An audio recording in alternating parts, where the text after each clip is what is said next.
Pre mga kalapatid, bali ito nga pala yung sila idipak natin, yan.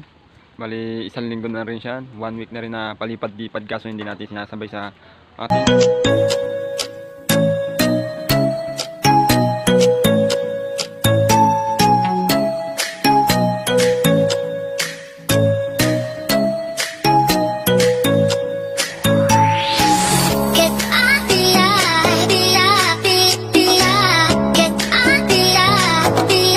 Pre mga kalapatid, bali ito nga pala yung sila idipak natin, yan. Bali isang linggo na rin siya, 1 week na rin na palipad-lipad kaso hindi natin sinasabay sa ating mga kalapating iba. Bali ito kapatid nila idipak, oh. Yan, ito siya. Ito yung kapatid niya. Yan, pang summer nga pala yan, lalaki. Di ba? Tapang nito. Oh. Ito lang kagustuhan ko dito sa ano eh. Kay hindi ko pa naisipan pangalan nito. Kasi kapatid niya na eh. Kapatid siya ni Lady Pac. Ito yung panganay. Unang klat. Yan. Puro isa lang nabuhay. Yung isang itlog nila magkakasama ay nabugok. Pero ito si papangalanan natin to ng pangalan niya. Ewan ko kung ano papangalan natin. Lumatapang to.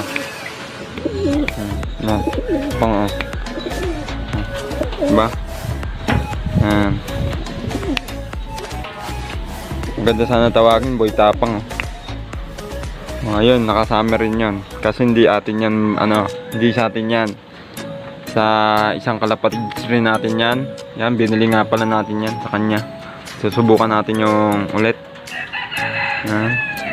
Kidlat. Yan, oh. Naglugo na rin, eh, oh.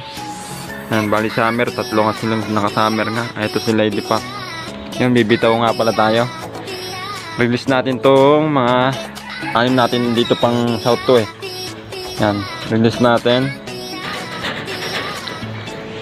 Yan, ano ba? Sasabayan. Di ba? Sasabayan.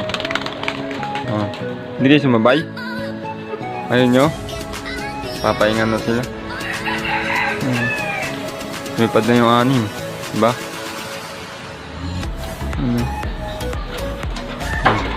Yan, oh. Kita nyo naman, oh. Forma. Babae to, hento. Si Lady Pac. Lady Pac. Yan, eto mabait talaga to. Mukhang barako pa.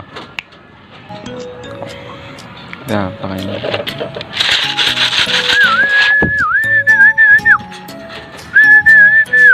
Ayun na nila lumipad.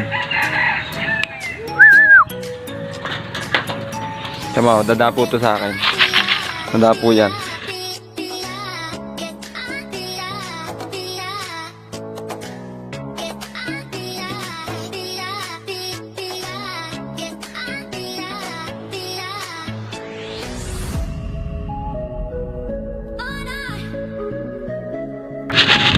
Pati yung isa. Wow, galing ah. Galing ah. Madapo na rin ah. Baita. Inggit. Dito. Ayaw talaga ni Lady Pac, mahihain.